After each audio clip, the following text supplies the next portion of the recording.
Hello guys, welcome back to my YouTube channel. आज की video हमारे साथ एक स्पेशल गेस्ट है जो कि नॉन सीएस बैकग्राउंड से है और जो अभी उनकी करंट प्रोफाइल है डेटा एनालिस्ट की है। और उनकी इस वीडियो में उन्होंने अपनी जर्नी शेयर करी है कि कैसे उन्होंने डेटा साइंस या डेटा एनालिस्ट की इस फील्ड में उन्होंने अपना कदम रखा, कैसे उनकी जर्नी रही और उन्होंने क्या स्टार्टिंग में जो प्रॉब्लम्स थी वो फेस करी। अगर आप भी डेटा साइंस या डेटा एनालिस्ट की फील्ड में आना चाहते हैं तो इस वीडियो को आपको कंप्लीटली वॉच करना चाहिए, क्योंकि उन्होंने अपनी इंटरव्यू प्रिपरेशन या फिर जो भी होल जर्नी है वो इस वीडियो में शेयर करी है। और वो अभी करंट में जो इंटरव्यू प्रिपरेशन भी कराते हैं इंस्टीट्यूट में, किसी एक इंस्टीट्यूट में वो हैं और वहां पे वो बच्चों को प्रिपेयर कराते हैं इंटरव्यूज के लिए। तो यहाँ पर आपको ये भी एक अच्छा मतलब कि एक उनसे सीखने को मिलेगा कि इंटरव्यू में आपको कैसे परफॉर्म करना है। इस वीडियो को आपको लास्ट तक वॉच करना है। और जो भी अगर आप आल्मा बैटर को ज्वाइन करने की सोच रहे हैं तो उसका भी लिंक आपको डिस्क्रिप्शन में दे दूंगा, लेकिन जल्दबाजी में आपको कोई भी इंस्टीट्यूट ज्वाइन नहीं करना है। इस वीडियो को कंप्लीटली आपको पहले वॉच कर लेना है। सो चलिए इस वीडियो को हम शुरू करते हैं। Thank you so much for coming in broadcast video. Hello Mohammad Sarif भाई। Yeah, hello. Thank you so much for coming. How are you? Yeah, I'm doing great. I hope you too. Same, fine. So आपका पहले एक introduction होता है कि आप अपना introduction कर दीजिए एक बार। Yeah, thanks for asking.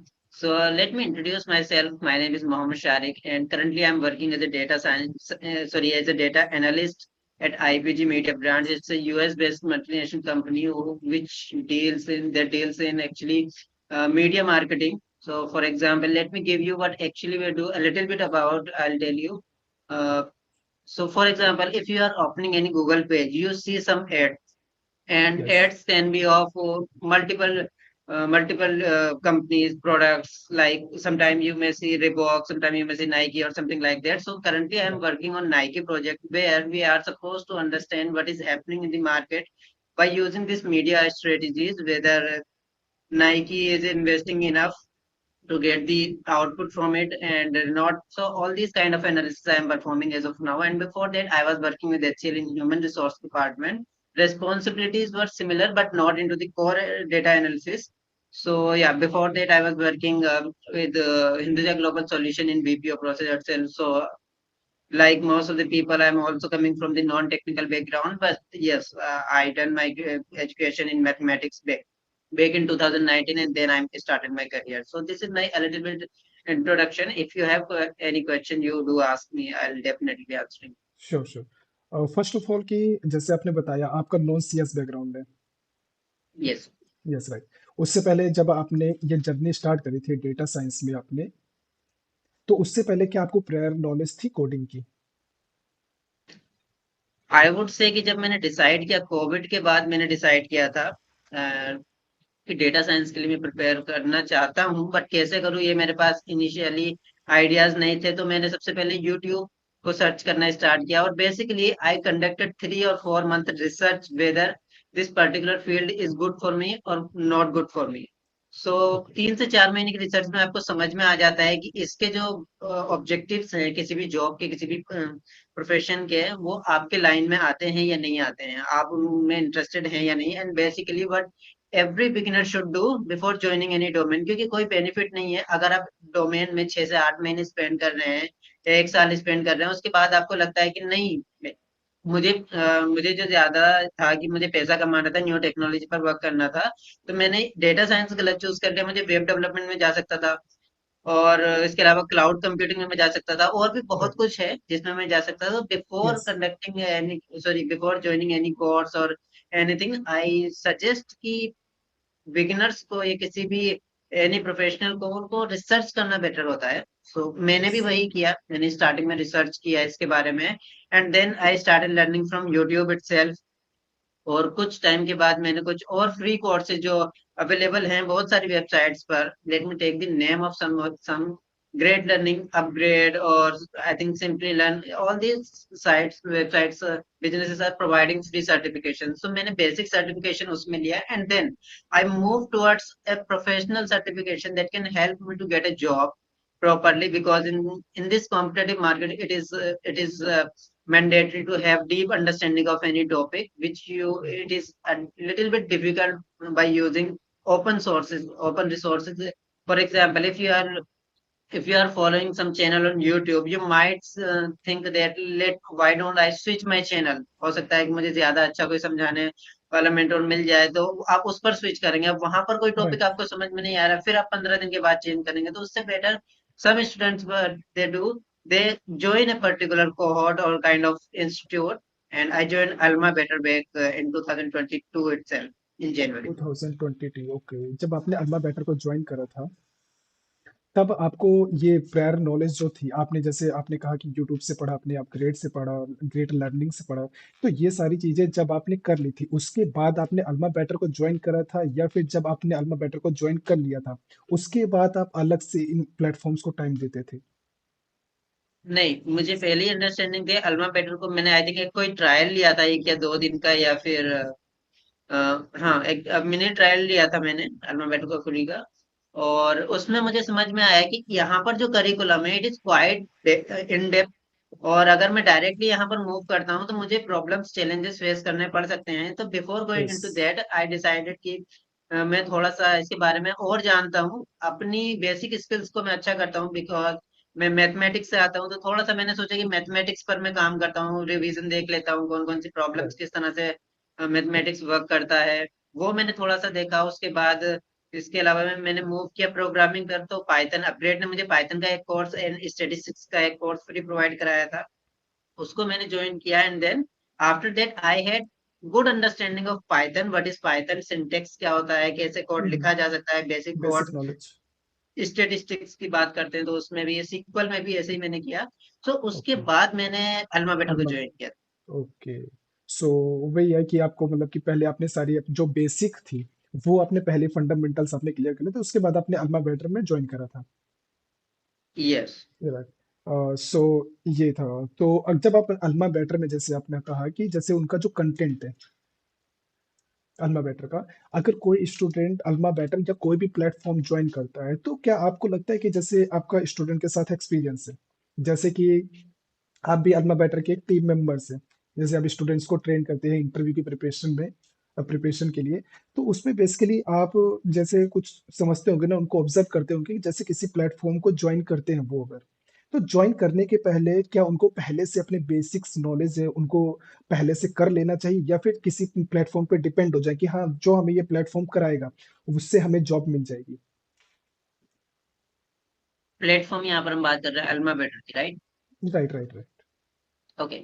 सो मैं आपको बताता हूँ, अल्मा बेटर का करिकुलम परफेक्ट है उन स्टूडेंट्स के लिए जिनको बेसिक अंडरस्टैंडिंग है, या फिर वो C S I T background से आते हैं, या फिर बेसिक अंडरस्टैंडिंग वो होल्ड करते हैं। अदरवाइज व्हाट हैपेंस, क्योंकि पूरे पेज को एक साथ लेकर चलना पड़ता है, और करिकुलम भी बहुत वास्ट है डेटा साइंस का। ऐसा नहीं है कि आप किसी भी स्टडी मटेरियल में कवर नहीं कर सकते हैं, आपको इन डेप्थ अंडरस्टैंडिंग होनी जरूरी है, जो आपको थिंकिंग से बनेगी और थॉट प्रोसेस से आपको, थॉट से आप डेटा एनालिस्ट या डेटा साइंस साइंटिस्ट बनते हैं, या फिर कोई भी टेक्निकल आप अगर प्रोफेशनल बनना चाह रहे हैं, तो थॉट प्रोसेस से आप बनते हैं, ना कि आप किसी भी मटेरियल से बनते हैं। अगर ऐसा होता तो बहुत लोग इसमें जहां पर वो लीव करने का सोचते हैं बाद में, वो नहीं करते।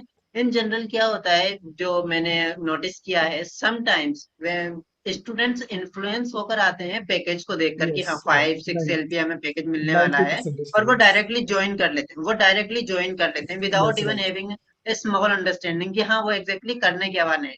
देन उनको एक राइट। नया टॉपिक, उनको बिल्कुल कुछ नया देखने को मिलता है, क्योंकि अल्मा मेटल पाइथन से स्टार्ट करता है। और वो देखते हैं कि पाइथन ये क्या चल रहा है, कि ये कोडिंग क्या है, उनको ये भी नहीं पता होता कि यहाँ प्रिंट कैसे होगा। सो वहां पर क्या होता है, वो फर्स्ट फ्यू लेक्चर्स तो कंप्लीट कर पाते हैं अपने, कि हाँ मैं कर पा रहा हूँ, या असाइनमेंट सॉल्व कर लेते हैं समहाउ।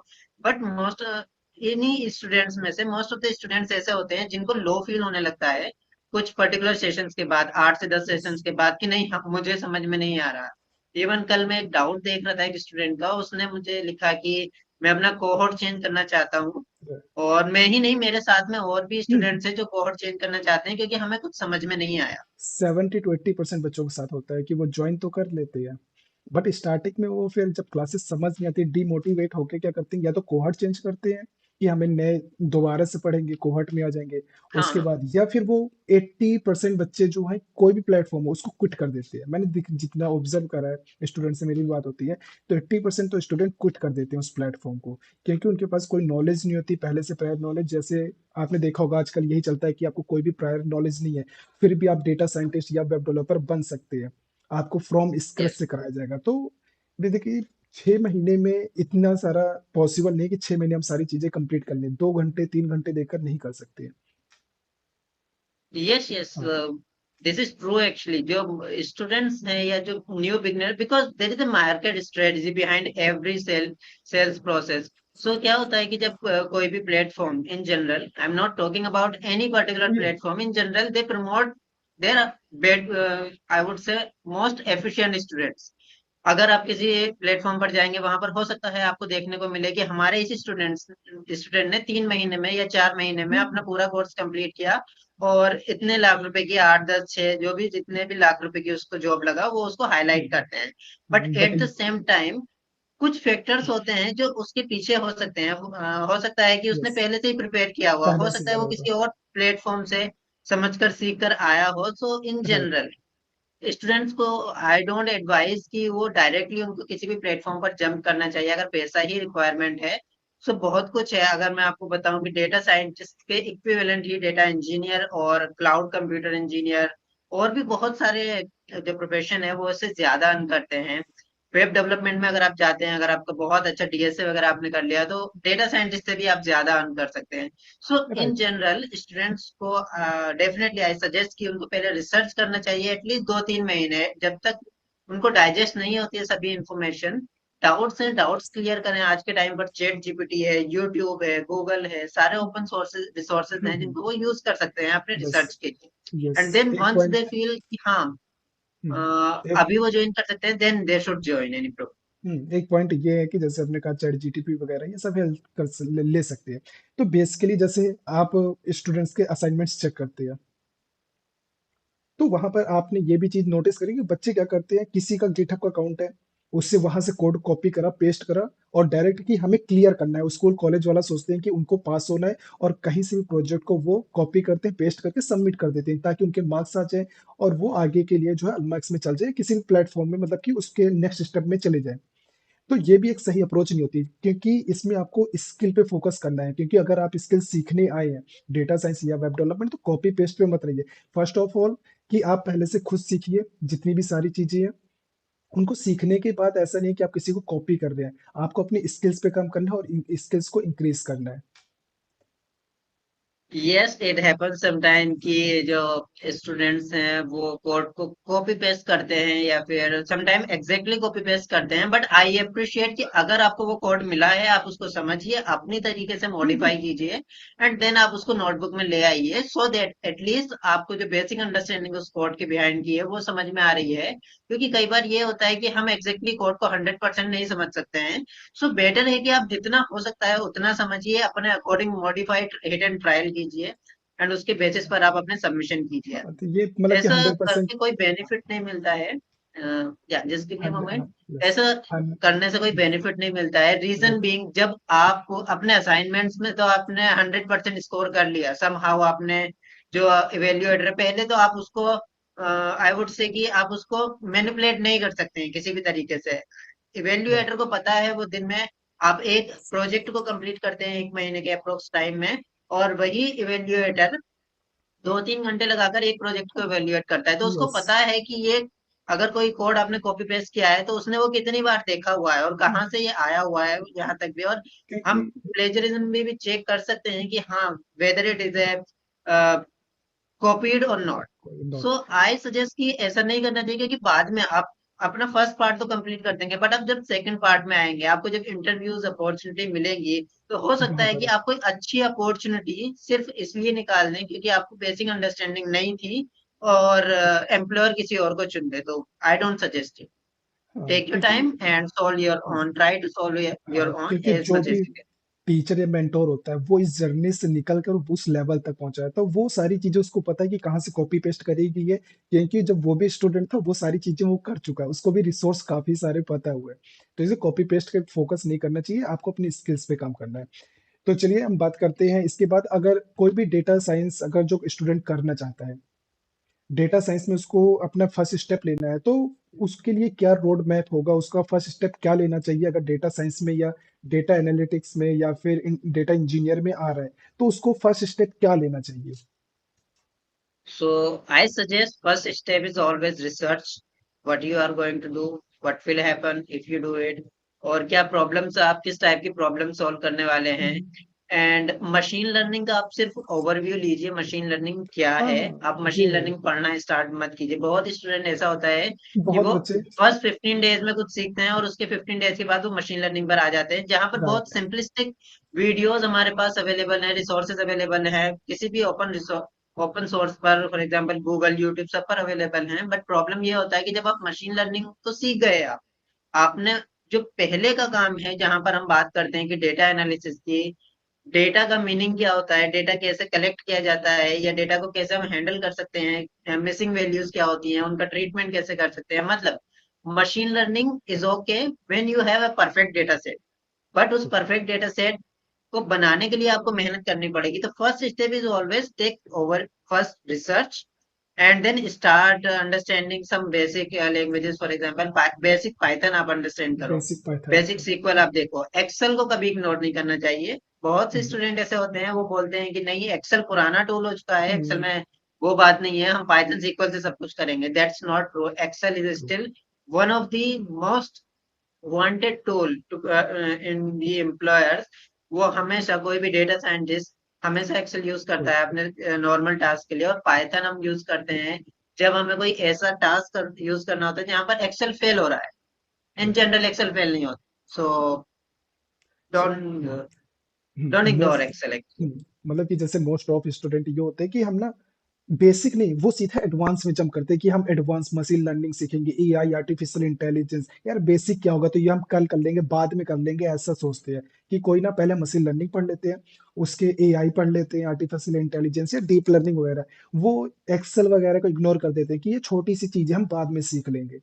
एसक्यूएल है बाद में सीख लेंगे, 5-6 दिन का ही तो टॉपिक है, 10 दिन का टॉपिक है, उसको छोड़ देते हैं। तो ये सारी चीजें आपको इग्नोर नहीं करनी। फर्स्ट ऑफ ऑल जो भी चीजें हैं, आपको अपने बेसिक्स फंडामेंटल्स को उनको क्लियर करना है। जैसे कि पाइथन हो गया, एसक्यूएल हो गया, ये चीजें तो आपकी होनी ही होनी चाहिए, राइट? यस। यस।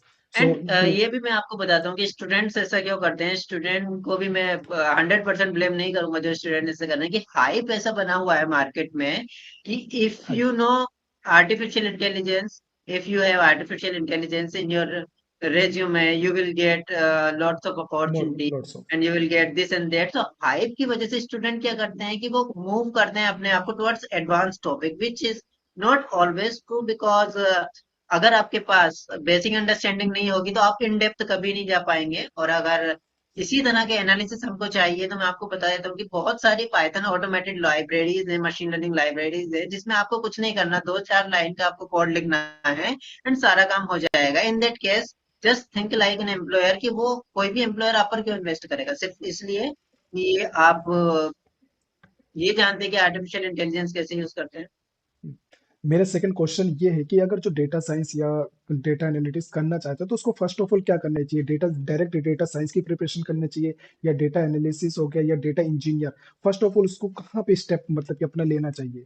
जैसे मुझे करना है, तो पहले मैं डेटा साइंटिस्ट की प्रिपरेशन करूँ, उस पर फोकस करूँ, या डेटा एनालिटिक्स में, या फिर डेटा इंजीनियर में? किस में मतलब कि जाना चाहिए, अगर जो नॉन सीएस है ओके। बेसिकली, उस पे उसको ध्यान रखते हुए? यस, काफी सारे स्टूडेंट्स को कंफ्यूजन होता है, what business analyst do, business हो गया। What data scientist do, what is data engineering, what is data analyst. So मैं आपको बताता हूँ, data engineering is a field where you have data on your site, on your, you can say, database, not even database। आपके पास कहीं पर unstructured या unstructured data set पड़ा हुआ है, या फिर आ रहा है pull up direct live data set आप क्रिएट कर रहे हैं। सो उसको पुल करना, उसको एग्जैक्टली इस कंडीशन में लाना कि उसको एनालाइज किया जा सके, कोई उसको एनालाइज करे। क्योंकि अगर आप वेबसाइट का डेटा कलेक्ट करेंगे, let us consider a single thing, अगर आप एक यूट्यूब पर एक वीडियो देख रहे हैं, तो वो डेटा जनरेट कर रही है, कौन वीडियो देख रहा है, कितना वीडियो देखा है उसने, कहाँ से देखा है, all this data is being generated. इतने सारे डेटा को एनालाइज करना एक ही ऑब्जेक्टिव के लिए इज नॉट पॉसिबल, तो हमें डिफरेंट ऑब्जेक्टिव सेट करने ऑब्जेक्टिव। पड़ते हैं। उसी के लिए डेटा इंजीनियर एक पाइपलाइन क्रिएट करता है जिसमें वो डेटा कलेक्ट करते हैं अकॉर्डिंगली कि हमें कहाँ पर किस टाइप के डेटा की रिक्वायरमेंट है। इस डेटा में, इस पर्टिकुलर अनस्ट्रक्चर या स्ट्रक्चर वास्ट बिग डेटा में हमें किस तरह से डेटा को क्लस्टर करना है and all this thing, this is data engineering. Data analysis और डेटा डेटा एनालिसिस उसके बाद आता है जब आपके पास एक स्ट्रक्चर डेटा सेट है या फिर एक well well structure, I would say, not exactly yes. Structure और tabular, I am well not talking about, I am talking about a good piece of data you have. So in that case you perform data analysis. Data scientist भी same चीज करता है, but data analysis analyst का role define होता है to explore the data set only, कि हाँ explore. क्या चल रहा है मेरे डेटा में। But data scientist okay. एक स्टेप बियॉन्ड जाता है जहां पर वो ये भी देखता है कि मैं इस डेटा को यूटिलाइज करके जिस प्रॉब्लम स्टेटमेंट को वो सॉल्व करने के लिए ट्राई कर रहे हैं वो कैसे वो कर सकते हैं, तो वहां पर वो मशीन लर्निंग यूज करते हैं।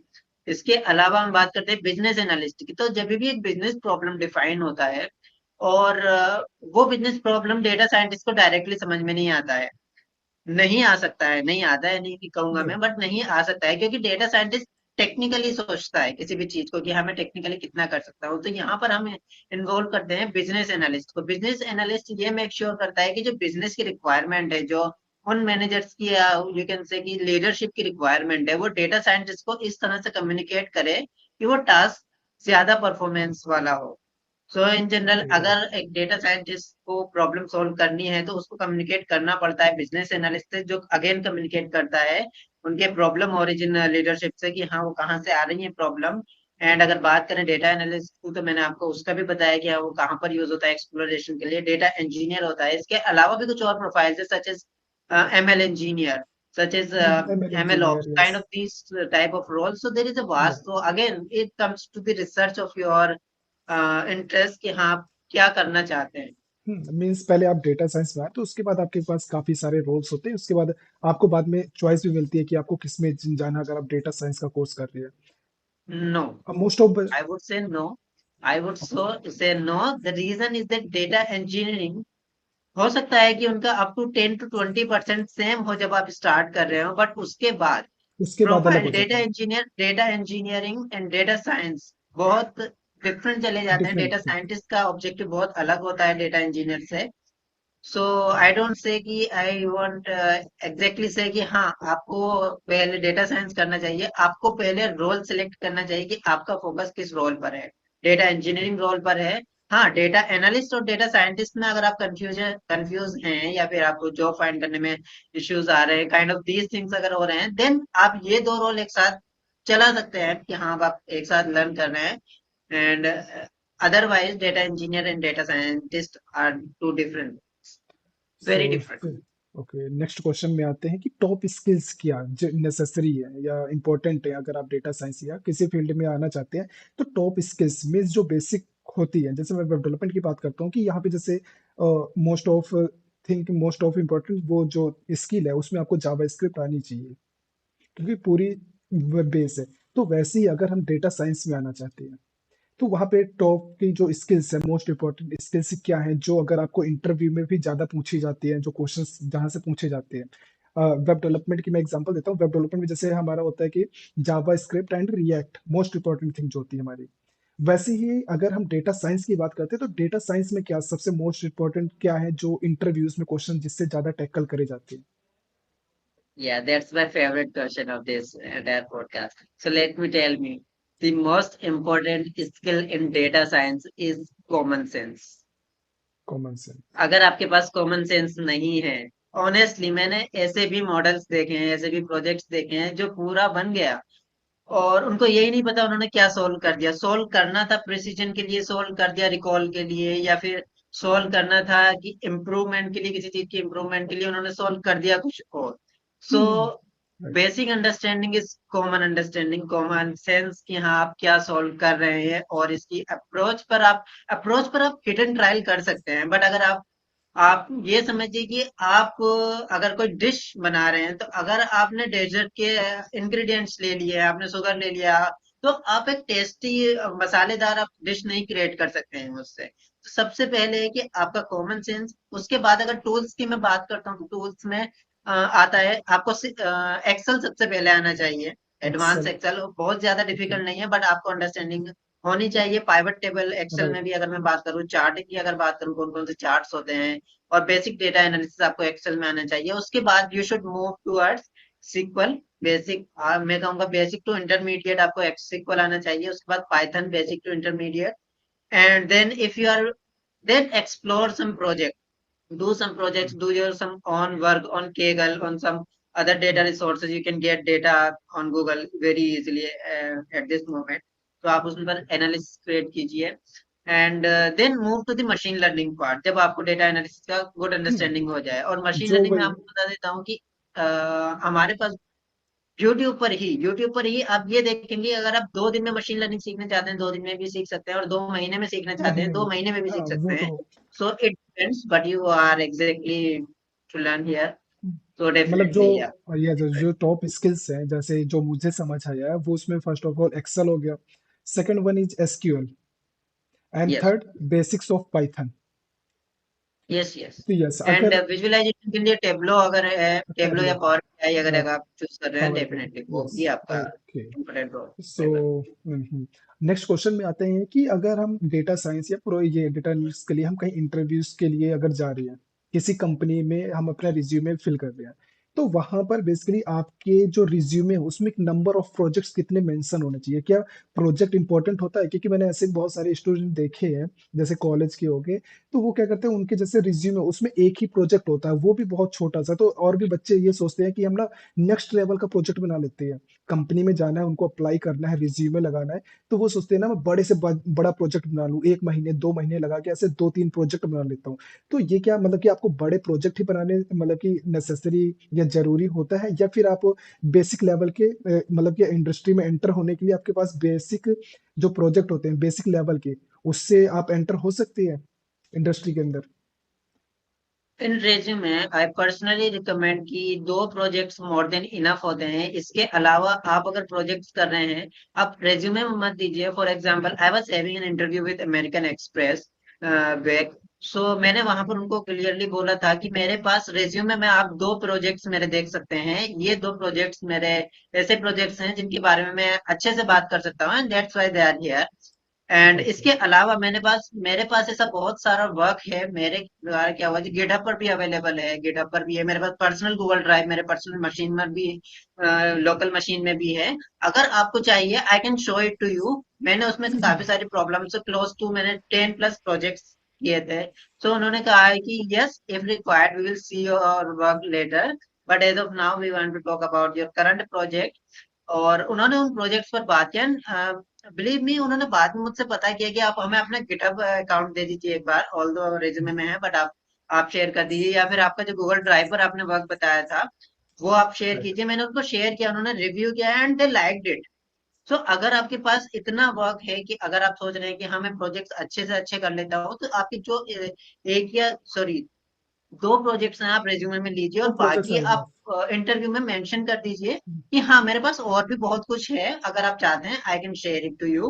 ओके। और या this kind of a thing, otherwise it can be achieved, it can be got from GitHub itself हाँ। if you have okay, that. So basically जो भी आप प्रोजेक्ट में अपने जो भी रिज्यूमे में या सॉरी गिटहब में जो भी आप प्रोजेक्ट अपने मेंशन करते हैं, तो उसकी नॉलेज आपको डिटेल में होनी चाहिए। ऐसा नहीं कि आपने कॉपी पेस्ट करके कहीं से लगा दिया, कुछ भी बनाया है, लेकिन जब आप इंटरव्यू के लिए जाते हैं तो आपके पास उसकी नॉलेज होनी चाहिए कि वो प्रोजेक्ट आपने कैसे बनाया है।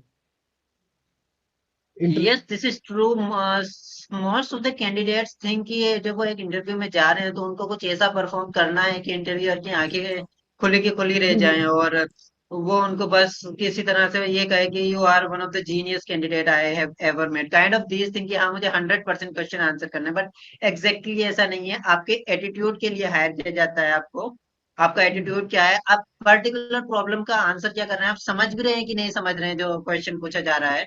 और आप अगर देखिए, हर किसी को नहीं पता होता है कि अगर मैं आपको बोलूँ कि किसी पर्टिकुलर डीप लर्निंग का एल्गोरिथम मैं अगर उठाता हूँ और उसके बाद उसके मैथमेटिक्स पर जाता हूँ, तो पहले तो बहुत टाइम टेकन है, किसी के पास इतना इंटरव्यू में टाइम नहीं होता है कि पूरा मैथमेटिक्स डिस्कस किया जाए। बट हाँ, आप लॉजिकली बात कर रहे हैं, आपने आंसर को इस तरह से स्ट्रक्चर किया हुआ है कि अगर इंटरव्यूअर एक्सटेंड करना चाहता है तो वो सही डायरेक्शन में जा रहा है। ऐसा नहीं हो रहा है कि वो अप डाउन जा रहा है।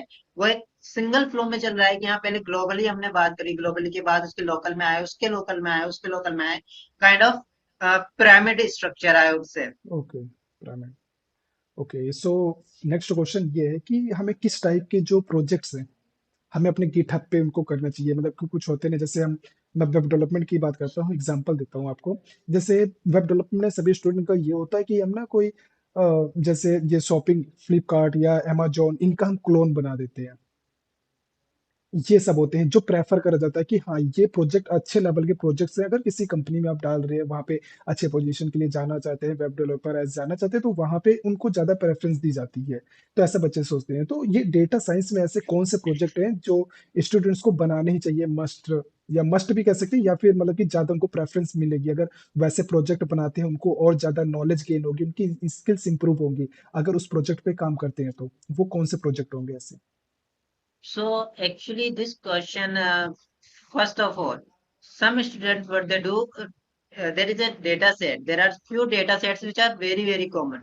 For example, housing data set है, जो बोस्टन हाउसिंग डेटा सेट है, वो एक डेटा सेट ऐसा है कि जब भी हम एनालिसिस स्टार्ट करते हैं, जनरली उस पर एनालिसिस करते हैं most of the student, because even ये हमारी जो लाइब्रेरी है एसक्यूएल है ना, उसमें भी अवेलेबल है। आई एम नॉट श्योर अभी है या नहीं है, पहले था।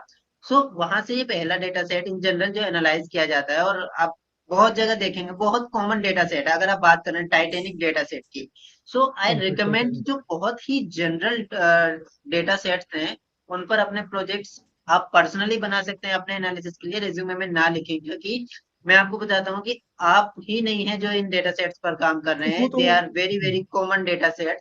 सो जितने भी। आई रिकमेंड कि आपका जो प्रोजेक्ट है उसके सबसे पहले प्रॉब्लम स्टेटमेंट आपको समझ आना चाहिए, आप किस लिए सॉल्व कर रहे हैं, क्या सॉल्व कर रहे हैं। जब आपको प्रॉब्लम स्टेटमेंट और आपका प्रोजेक्ट कुछ यूनिकनेस प्रेजेंट करना यूनिक होना चाहिए, फॉर चाहिए, एग्जांपल यस, अगर क्योंकि आप किसी बिजनेस राइट। प्रॉब्लम या yes. Just give me a moment, तो अगर आप बिजनेस ओके। प्रॉब्लम को यूनिकली सॉल्व कर रहे हैं या किसी यूनिक बिजनेस प्रॉब्लम को सॉल्व कर रहे हैं, फॉर एग्जांपल कि इन जनरल वो सुना नहीं जाता है कि उस पर कम लोगों ने काम किया है, तो उसमें नई नई चीजें होंगी, और हो सकता है इंटरव्यूअर आपको जज ना करे, क्योंकि आपका अगर टाइटेनिक या हाउसिंग डॉट कॉम का डेटा सेट है, मोस्ट लाइकली दे नो कि इसका बेटर बेस्ट आउटकम क्या है, या बेस्ट परफॉर्मेंस किसने दिया और कितना दिया हुआ है। और अगर वो आपकी परफॉर्मेंस देखते हैं, वो समझ जाएंगे कि यहाँ पर कमियां हैं। बट अगर आप एक यूनिक ऐसा डेटा सेट पर काम कर रहे हैं जो बहुत कॉमन अच्छा। नहीं है, तो इंटरव्यूअर को ये हो सकता है कि हो सकता है कि वो उस डेटा सेट से फेमिलियर ना हो, and then if he or she review, so they get some understanding कि हाँ कुछ काम किया है, अपनी तरफ से ट्राई किया है कुछ करने का। So basically, yeah, this is the thing about the project that I wanted to. Okay, so basically कि जैसे आप कोई भी इंस्टीट्यूट या कहीं यूट्यूब में, जैसे हम डेटा साइंस किसी के लिए जाते हैं, तो वहाँ ना कुछ बेसिक्स, मतलब कि जो कॉमन होते हैं, कॉमन प्रोजेक्ट्स हो गए, जैसे आपने टाइटैनिक का एग्जांपल दिया, वो मतलब कि मैंने जितना देखा है स्टूडेंट्स, तो वो हर प्लेटफॉर्म में वो आपको टाइटैनिक का प्रोजेक्ट तो बनवाते ही बनवाते हैं। तो इसमें जो है कि आपको ये जो कॉमन प्रोजेक्ट्स हैं, वो तो आपको आपकी प्रैक्टिस के लिए हो गए। बाकी आपको कुछ यूनिक करना है, जो कि बाकी प्रोजेक्ट्स आप यूट्यूब में देखते हैं या कहीं भी देखते हैं, वो प्रोजेक्ट्स जहाँ पे एग्जिस्ट नहीं करते, उन प्रोजेक्ट्स पे आपको काम करना है। कि ऐसा नहीं है, कुछ जैसे मैंने आपको बताया टाइटैनिक का है, वो कॉमन है, हर सभी लोग करते हैं, जितने भी डेटा साइंस या फिर डेटा इंजीनियर इन फील्ड में आते हैं, तो उनको ये प्रोजेक्ट कराए जाते हैं।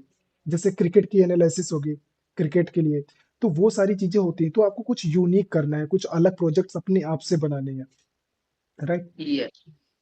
ओके, सो इसमें जैसे नॉन सीएस से जैसे कोई भी आता है, तो बेसिकली नॉन सीएस वाले स्टूडेंट का ये होता है कि हम डेटा साइंस या वेब डेवलपमेंट या कोई भी जैसे फील्ड है, तो इसमें से कौन सा सेलेक्ट करना चाहिए, इसके बारे में क्या कहेंगे? जैसे आपने भी स्टार्टिंग में आ गए, तो आपको डेटा साइंस ही क्यों करना है, क्यों सिलेक्ट डेटा साइंस ही करा था, वेब डेवलपमेंट भी सिलेक्ट कर सकते थे? Before selecting any domain, there is always your intuition or interest behind it, that you have already. So okay, अगर हमें। आप कोई भी अपनी डोमेन चूज कर रहे हैं, तो आपको ये समझना चाहिए कि उस डोमेन में आप क्या करने वाले हैं, why you are choosing artificial intelligence, and do not go with the flow. अगर मैं आपको बताऊं, artificial intelligence अगर आप select कर रहे हैं just because trend is very high for artificial intelligence, doesn't mean that you will make a good career, because at the same time बहुत ज्यादा क्राउड आर्टिफिशियल इंटेलिजेंस में आज के टाइम पर आ चुका है। और जब आप लॉन्ग लॉन्ग रन में जब आप उनसे compete करेंगे जिनका इंटरेस्ट ही आर्टिफिशियल इंटेलिजेंस में है, you will fail. most likely you will fail. So I suggest कि आप पहले समझें कि हाँ आपको क्या सही लगता है, क्या आप करना चाहते हैं अपनी लाइफ में, क्योंकि जब आप करियर स्विच की बात करते हैं तो आपका कहीं ना कहीं वो जो बचपन वाला ड्रीम होता है कि मैं डॉक्टर, पायलट, साइंटिस्ट बनूंगा, आपका वो ड्रीम आपको लेकर आता है कि हाँ आपको कोई पर्टिकुलर क्यों चूज करना है। मैं अगर आपको बताऊं मैंने डेटा साइंस क्यों ज्वाइन किया, मेरे लिए बहुत सिंपल था। I belong to mathematical background, BSc सही। मैथमेटिक्स में मैंने कंप्लीट किया और डेटा साइंस का 50% से ज्यादा पार्ट मैथमेटिक्स ही है। तो हाँ। इवन अगर आप प्रोग्रामिंग या फिर बाकी सारी चीजों को छोड़ दो तो मैथमेटिक्स पर डिपेंड करता है, और मैथमेटिक्स की अंडरस्टैंडिंग मुझे ऑलरेडी थी। So it was very easy and I was interested in this field from the beginning itself. एक क्वेश्चन और यहीं पर कि यहाँ पे डेटा साइंस में मैथ होता है, स्टैटिक्स होता है, वो कितना ज्यादा होता है कि उसका लेवल मीडियम रहता है या हार्ड रहता है? कि अगर जो नॉन सीएस से आ रहा है, जैसे जिसका कॉमर्स बैकग्राउंड है या फिर बीए बैकग्राउंड है, तो वो मैथ वहां पे आके सीख सकता है कि नहीं, अगर डेटा साइंस में आता है तो उसके बाद?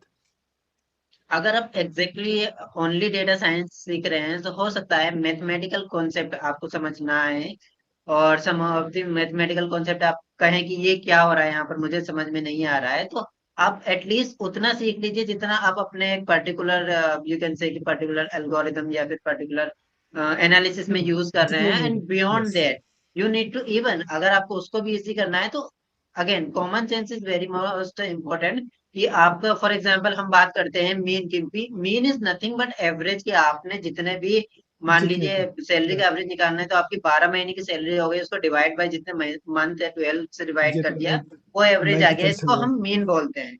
So yes. बेसिकली आपको सिर्फ टर्म्स पर नहीं जाना है। अगर आप बिहाइंड द इंट्यूशन भी ले पा रहे हैं so it is good to go, but अगर आप नहीं ले पा रहे हैं सो आई रिकमेंड यू कि हाँ आप अपनी इस लर्निंग के साथ इसको स्टॉप मत कीजिए just because you don't know mathematics. इसके साथ कुछ मैथमेटिकली आप लेक्चर्स, फॉर एग्जांपल अगर मैथमेटिक्स में बात करूं तो एक स्टेट क्वेस्ट के नाम से है, बहुत अच्छा जॉस स्टामर करके, आई थिंक जो मेंटर है या यूट्यूबर है, वो आपको बहुत अच्छी स्टेटिस्टिक्स की नॉलेज हो जाएगी। और आज के टाइम में बहुत रिसोर्सेज अवेलेबल हैं जो आपको विजुअलाइज करा सकते हैं मैथमेटिक्स। लॉन्ग बैग ऐसा नहीं था। लॉन्ग बैग आपको थियोरेटिकली ही याद करना पड़ता था, समझना पड़ता था, बट अभी विजुअलाइजेशन के थ्रू आप बहुत इजीली मैथमेटिक्स को भी सीख सकते हैं। तो it's not a big challenge as of now. Okay, एक क्वेश्चन और है कि जो भी अल्मा बैटर को अगर कोई स्टूडेंट ज्वाइन करना चाहता है, वो नॉन सीएस बैकग्राउंड से या फिर सीएस बैकग्राउंड से, तो क्या उसको ज्वाइन कर लेना चाहिए? अगर कोई भी नॉलेज नहीं है, पर प्रायर नॉलेज उसको कुछ भी नहीं है, तो उसको अल्मा बैटर को ज्वाइन कर लेना चाहिए क्या? उसको मतलब कि चीजें आ जाएंगी कि उसको पहले से कुछ चीजें कंप्लीट करके आनी चाहिए? जैसे आपने बताया बेसिक्स हो गए, पाइथन हो गया, एसक्यूएल वगैरह, जैसे आप करके आए थे, तो वो सारी चीज उसको पहले से पढ़ के आना चाहिए? या फिर जो वहाँ पे क्लासेस चलती हैं, जैसे आपने क्लासेस करी है, अगर मैं नॉन सीएस हूँ, डेटा साइंस करना चाहता हूँ, अल्मा बेटर में एडमिशन लेना चाहता हूँ, तो क्या मुझे आप रिकमेंड करेंगे कि आप अल्मा बेटर ज्वाइन कर लो? जो भी वहाँ टीचर्स आपको समझा रहे हैं वो सारी चीजें आपको क्लास में ही क्लियर हो जाएंगी, और जो क्लास का स्टडी मटेरियल है वो हमारे लिए इनफ है? तो आप यस कहेंगे कि नहीं, कि मुझे ज्वाइन करना चाहिए या नहीं करना चाहिए? फॉर दिस आई वुड से कि अल्मा बेटर या किसी भी प्लेटफॉर्म को आपको किसी भी। डायरेक्टली ज्वाइन, आई रिकमेंड कि नहीं करना चाहिए। रीजन बीइंग क्या होता है ना कि यस आप कर सकते हैं, but there is one condition which is very very most condition, और बहुत मैंडेटरी कंडीशन है कि आपका जो थॉट प्रोसेस है वो वन लाइनर होना चाहिए। मतलब आप जब उस प्लेटफॉर्म को आपने ज्वाइन कर लिया है तो अब आप कुछ भी हो जाए, आपको मान लो पर्सनल कोई इश्यूज हो रहे हैं या फिर आप नहीं सीख पा रहे हैं, आपको उस पर लगे रहना है। जो भी हो रहा है, किसी भी तरह के चैलेंजेस आपको आ रहे हैं, आपको वो फेस करने हैं, आपको सीखते जाना है कंटिन्यूअसली। अगर आप ऐसा नहीं कर पा रहे हैं और आपके बेसिक्स भी क्लियर नहीं है और आप ऐसा भी नहीं कर पा रहे हैं, few months after a month और 2 मंथ आपको लगेगा कि मेरे लिए ये फील्ड है ही नहीं, and you will end up ऐसे लूजिंग होता योर है। Money you have invested in this course. So ऐसे आई होता वुड है ये। सजेस्ट कि अगर आपके पास फ्री कोर्सेज अवेलेबल है, फ्री कोर्सेज लीजिए, बेसिक अंडरस्टैंडिंग लीजिए and then join so that you are understanding what you are okay. Learning.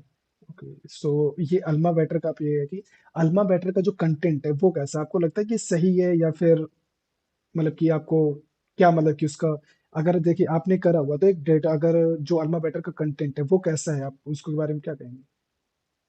I would say Alma Better का जो कंटेंट है it is more than enough to get a job of mean salary in the data science domain at early stage, because अगर हम बात करें तो let us consider a figure itself 6 lakh भी अगर मैं बात करूं तो इट्स नॉट फार। अगर आप अल्मा बेटर के थ्रू आप ज्वाइन कर रहे हैं और अगर आप अपने आप भी सर्च करें और आपको रेस्पॉन्सेस आ रहे हैं, जनरल रेस्पॉन्सेस नहीं आते हैं, सो अगर आपको रेस्पॉन्सेस आ रहे हैं और अल्मा बेटर का ही कंटेंट आपने किया हुआ है, जो उनका करिकुलम है वही कंप्लीट किया हुआ है, तो आई से कि आप एंट्री ही पे 5 LP से इजिली कर सकते हैं।